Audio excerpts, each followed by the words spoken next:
All right, how's everyone doing? So what I'm going to get into today is something I heard, but I can't remember where I heard it. It's a question that came up, and it was like, do you like freedom or do you like possessions? And I was kind of caught off guard because a lot of times I try to help men live an incredible life affordably. Sorry about that.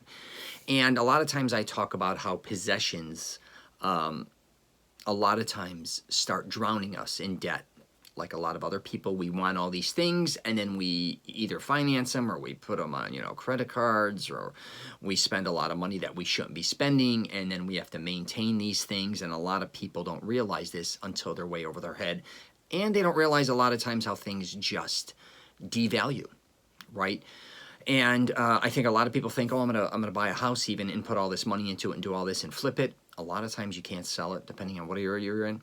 Also, a lot of times you may put too much money into it, or it just may be a bad investment, or you buy something and you don't realize how screwed up it really is, how much work it needs, let's just say. And that could be a car as well. A lot of times too, when you're buying things, I don't know if you know this old added expression, when you buy something used though, you're buying somebody else's problems, all those type of things. But what I kind of talk about a lot of times too is understanding how valuable your freedom is to do what you want to do.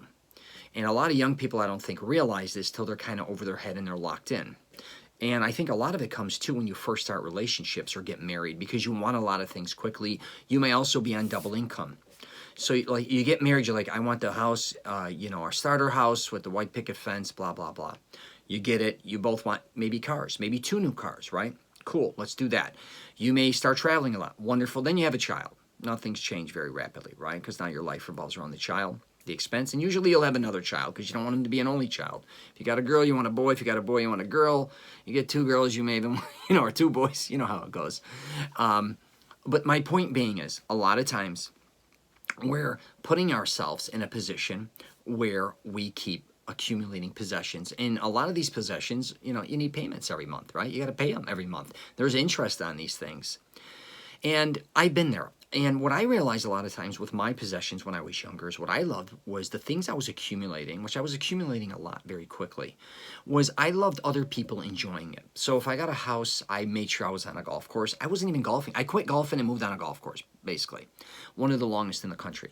And I did it because I knew my family members, friends, they loved golfing. I didn't even do it for myself. I loved that.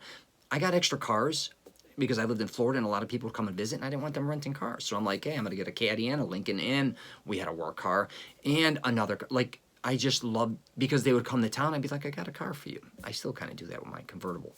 But my point being is that was kind of my thing. But when it comes to a lot of people, I think, with back to possessions and being obsessed with having a lot, I get it. There's like these voids, I think, a lot of times, if you grew up and you didn't have a lot. I didn't have a lot of money growing up, but I was around a lot of people that had a lot of money, and I also was around a lot of people that didn't have a lot of money. But I definitely wanted all these things that I saw other people had them. The only thing was I didn't realize how much it took to maintain them, even boats, even traveling, and all these different types of things. So the main thing I want to do this video is understanding there is a balance, I really believe, between having your freedom and having possessions. I just think you have to balance your budget a lot more than you think.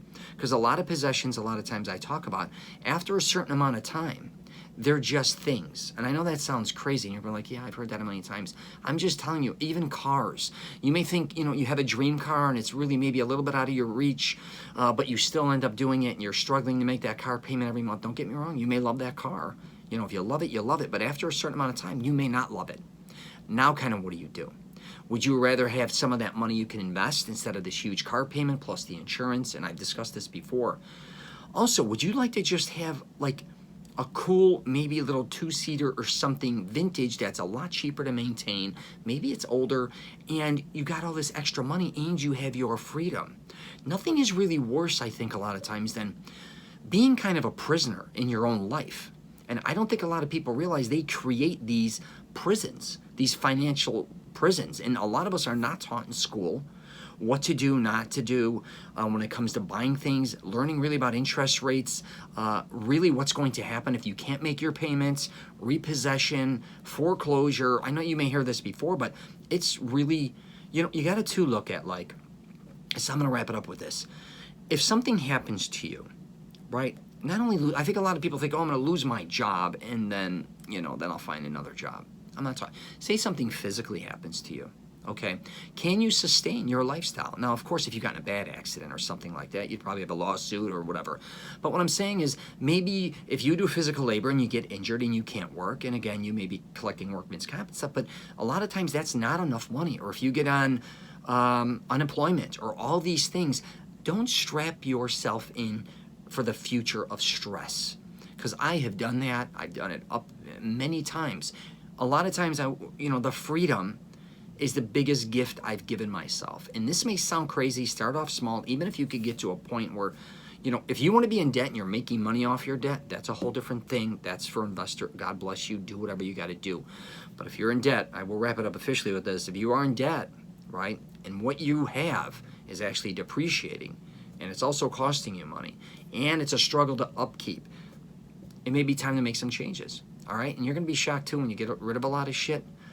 The freedom, the release, oh my God, sometimes we just have so much shit we don't know what to do with. And we even wonder, how did we accumulate all this stuff, right? It could even be in your garage, even women in their closets. A lot of times we accumulate all these things.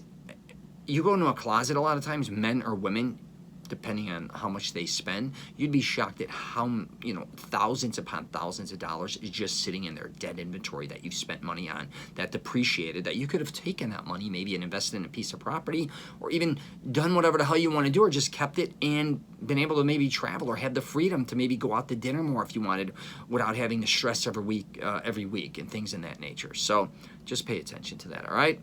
Got any questions or comments, you can hit me up. I'm at richcelenza.com. My email is rich@richcelenza.com. And that's it.